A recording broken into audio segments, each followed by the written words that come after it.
ధనుస్సు వారికి కనుక చూసుకున్నట్లయితే ప్రస్తుతం అర్ధాష్టమ శని నడుస్తుంది. ఆ శనితో పాటు చతుర్థ భావంలో కుజుడున్నాడు.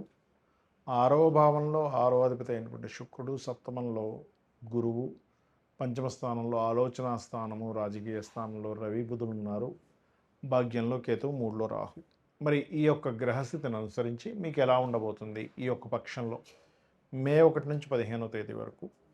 ఏ విషయాల్లో మీరు జాగ్రత్తగా ఉండాలి, ఏ దేవత ఆరాధన చేయాలి అనేటువంటి అంశాలు చెప్తుంది నేనైనప్పటికీ చెప్పిస్తుంది సాక్షాత్ లలిత అమ్మవారిగా భావిస్తూ ఆ లలితాంబిక అమ్మవారి యొక్క అనుగ్రహం మీకు పరిపూర్ణంగా కలగాలని మనస్ఫూర్తి కోరుకుంటూ, ఇక్కడ మీరు గమనించినట్లయితే ఈ యొక్క రాశికి అధిపతి అయినటువంటి గురువు సప్తమ స్థానంలో ఉన్నాడు. సో సప్తమ స్థానంలో ఉన్నందుకు కొంచెం సామాజిక సంబంధించిన విషయంలో చిన్న చిన్న వివాదాలు వస్తుంటాయి. ఎందుకు అంటే మరి సప్తమంలో గురువు మంచిదే కదండి అంటే, గురువు యొక్క రాశి ఏదైతే ఉందో అక్కడ శని కుజులు కలిసి ఉన్నారు. అదేవిధంగా శుక్రుడు ధనుర్లగ్నానికి లేదా ధనస్సు రాశికి పూర్వజన్మ కర్మకారకుడు. ఆ పూర్వజన్మ కర్మకారకుడు ఎప్పుడైతే మీకు 6వ భావంలో ఉన్నాడో ఈ పక్షంలో వివాహ సంబంధించిన వాటి జోలికి వెళ్ళకపోవడమే మంచిది. అదేవిధంగా ఎవరికైనా ఏదైనా ఒక కోర్స్ తీసుకుంటున్నా, లేకపోతే ఒక ప్రాపర్టీ తీసుకుంటున్నా, ఆ యొక్క విషయాల్లో మీరు కొంత అడ్వాన్స్ కడుతూ ఉంటారు. చూడండి, మనం ఏదైనా ఒక భూమి గృహం తీసుకునేటప్పుడు డబ్బులు కట్టేసిన తర్వాత ఒకటి రిజిస్ట్రేషన్ చేయడం తిప్పుతూ ఉంటాడు. కాబట్టి 1కి 4 సార్లు మీరు వాహనమైన, గృహమైన, స్థలమైన, ఫ్యాక్టరీ అయినా, ఒక మిషనరీ అయినా కొనుగోలు చేసేటప్పుడు మీరు ధనం ఇచ్చే పర్సను జెన్యూన్ పర్సనా కాదా, అనవసరంగా మీ యొక్క ధనం ఇరుక్కుంటుందా ఏమిటి అనేది తెలుసుకోండి. ఇది ప్రధానంగా గుర్తుపెట్టుకోండి. ఇంకోటి, ఈ ధనాధిపతి కాకుండా 3వ అధిపతి కూడా శని అవుతున్నాడు కాబట్టి, కుజుడితో కలిసి ఉంటున్నాడు కాబట్టి అన్నదమ్ముల మధ్యని భూమి మూలంగా కొన్ని వివాదాలు ఏర్పడతాయి, చూసుకోవాలి. రాజకీయ నాయకులకి చాలా బాగుంది పంచమంలో రవి ఉండడం, ఉచ్చస్థానంలో ఉండడం వల్ల. అదేవిధంగా ఇష్టపడిన వారిని వివాహం చేసుకునేటువంటి ప్రయత్నం కూడా కొంతవరకు సఫలీకృతం అవుతుంది. అయితే ఇక్కడ ఏంటంటే ప్రధానంగా ఈ మెడికల్ రంగాల్లో, అంటే హాస్పిటల్స్ పెట్టుకునేటువంటి వారికి, మెడికల్ షాపులు పెట్టుకునేటువంటి వారికి, రాజకీయ నాయకులకి సంతానం కోసం చేసే ప్రయత్నం, పంచమ స్థానాధిపతి ఎంత మీకు శని కుజుడితో అక్కడ కొంత డిస్టర్బెన్స్ ఇస్తున్నప్పటికీ కూడా మీకు పంచమంలో రవి అనేటువంటిది రాజకీయ నిర్ణయాలు, అదేవిధంగా ఏదైనా కొన్ని ఆరోగ్య సంబంధించిన నిర్ణయాల విషయంలో అనుకూలత ఇస్తుంది. శుక్రుడు 6లో ఉన్నందుకు ఇక్కడ 2 విషయాలు, ఒకటి -+2 ఉన్నాయి. ఏమిటది అంటే, ఒకటి, మీరు రుణం కోసం చేసే ప్రయత్నం ఖచ్చితంగా లభిస్తుంది శుక్రుడు 6వ అధిపతి 6లో ఉన్నందుకు. అదేవిధంగా బ్యాంకింగ్ సెక్టార్సు మరియు అదేవిధంగా ఫైనాన్స్ రంగాల్లో ఉండేటువంటి వారికి ఉద్యోగ అవకాశాలు ఖచ్చితంగా లభిస్తాయి. మరియు దీంతో పాటు శుక్రుడు 6లో ఉన్నప్పుడు మాత్రం స్త్రీలతో అనవసరమైన శత్రుత్వాలు ఏర్పడతాయి. కాస్త మీరు జాగ్రత్తగా ఉండాలి. పుణ్యక్షేత్ర దర్శనాల్లో అరసవెల్లి, ముఖ్యంగా సూర్య ఆలయాలు, గణపతి ఆలయాలకు వెళ్ళండి. 9వ స్థానంలో కేతు ఉన్నందుకు చాలా మంచిది చెప్పాలంటే.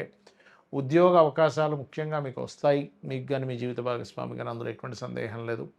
మీరు వీలైనంత మటుకు ఇన్వెస్ట్మెంట్స్ మాత్రం ఈ పక్షంలో చేయకండి. 12వ అధిపతి అయినటువంటి కుజుడు శనితో కలిసి ఉన్నాడు, అది మంచిది కాదు.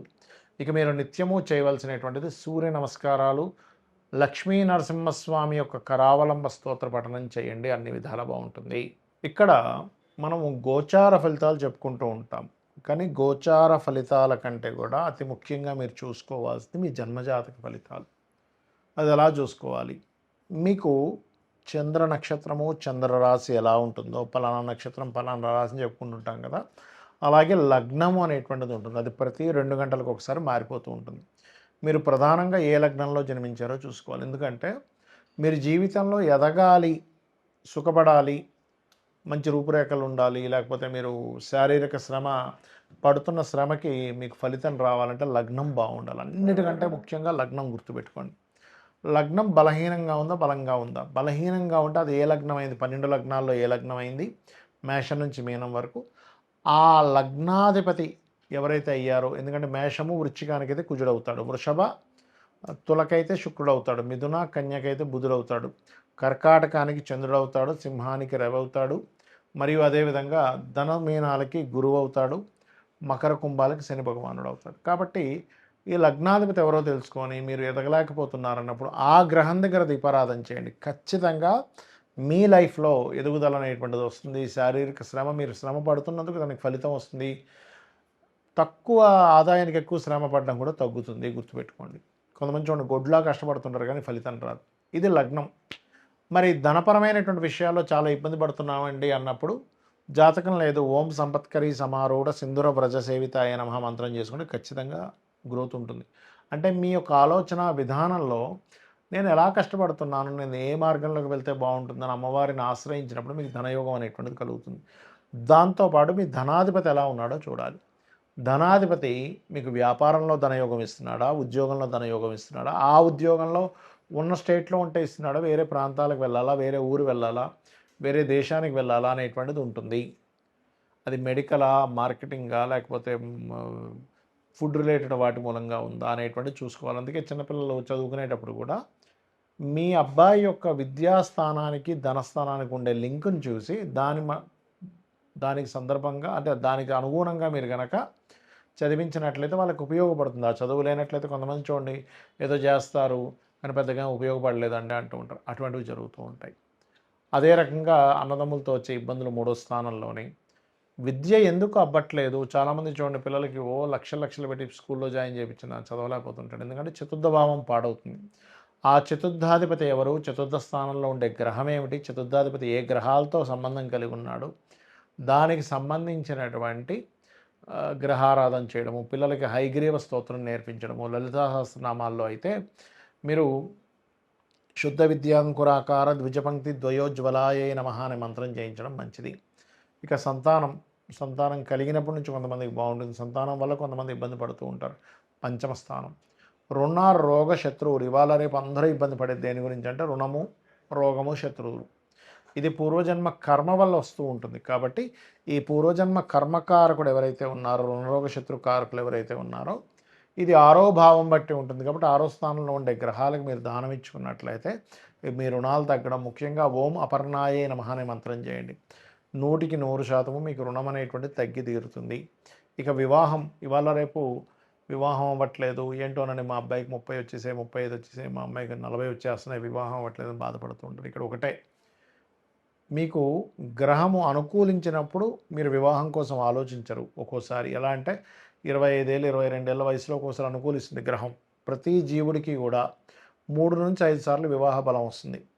అది మన జన్మజాతకంలో సప్తమాధిపతి ఎక్కడున్నాడు, శుక్రుడు ఎలా ఉన్నాడు, సప్తమం మీద శుభగ్రహ అనుకూలత వస్తుందా, సప్తమంని యాక్టివ్ చేసేటువంటి మహాదశలు అంతర్దశలు వస్తున్నాయా లేవా, ఇవి చూసుకొని మీరు వివాహం కోసం ఆ పర్టికులర్ సమయంలో కనుక ప్రయత్నం చేస్తే ఖచ్చితంగా ఉంటుంది. ఎలా అంటే చిన్న ఎగ్జాంపుల్ చెప్తాను చూడండి.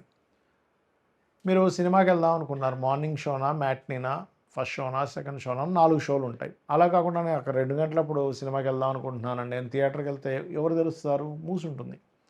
అలాగే మీరు ఏదైనా ఒక వస్తువు కొనాలన్నా పలానా సమయం, పలానా మార్కెట్, పలానా ప్రదేశం. సూర్యోదయం కూడా రాత్రి ఎప్పుడో 9 గంటల నుంచి మీరు తలుపులు తీస్తూ చూస్తే ఏంటి సూర్యోదయం అవ్వలేదని బాధపడడంలో ఎలా అర్థం లేదో, మీ యొక్క జన్మజాతకంలో మీకు ఒక ధనయోగం కానివ్వండి, ఒక విదేశీ యోగం కానివ్వండి, ముఖ్యంగా వివాహం గురించి మనం మాట్లాడుకుంటున్నాం కాబట్టి ఈ సమయంలో వివాహ యోగం ఉంది, ఇలాంటి పర్సన్తో ఉంది, ఇలాంటి లవ్ మ్యారేజ్ ఉందా, అరేంజ్డ్ మ్యారేజ్ ఉందా, లేకపోతే విదేశాలకు వెళ్ళి ఉద్యోగం అక్కడ ఉండేటువంటి అమ్మాయితో వివాహం అవుతుంది అనేటువంటిది మీ జాతకంలో ఉంటుంది. ఏ సమయంలో అవుతుంది అనేది ఆ 3 నుంచి 5 సార్లు సమయాల్లో మీరు సరైన సమయాన్ని ఎంచుకొని అక్కడ కొంచెం గట్టిగా ప్రయత్నం చేసినట్లయితే మీకు వివాహం ఖచ్చితంగా అయితే తీరుతుంది. కొంతమంది ఎక్కడో 1% ఆఫ్ జాతకాల్లో అసలు వివాహం ఉండదు, అది వేరే కేసెస్. అయితే వివాహం అవ్వాలి అంటే ఓం కామేశబద్ధ మాంగళ్య సూత్ర శోభిత కందరాయే నమః అనే మంత్రం చేసుకుంటే ఖచ్చితంగా మీకు వివాహ యోగం అనేటువంటిది అమ్మవారు కలిగించి తీరుతుంది. మరి కొంతమందికి వివాహం అయిన తర్వాత ఇబ్బందులు ఉంటాయి. అలాంటప్పుడు ఓం శివకామేశ్వరాంకస్త శివా స్వాధీన వల్లభాయ నమః చేసుకోండి. అదేవిధంగా విదేశీ యోగాలు 12వ స్థానం బాగుండాలి, వ్యాపారంలో బాగా లాభాలు రావాలి, లాభస్థానం బాగుండాలి, ఉద్యోగం బాగుండాలి, దశమస్థానం బాగుండాలి. ఈ రకంగా మీ యొక్క జాతక చక్రాన్ని మీకు మీరుగానే ఆ భావాధిపతి ఎలా ఉన్నాడో చూసుకోండి. పాపగ్రహంతో ఉందా, శుభగ్రహంతో ఉందా అని చూసుకొని మీకు మీరుగా చేసుకోవచ్చు. శ్రీమాత్రే నమః.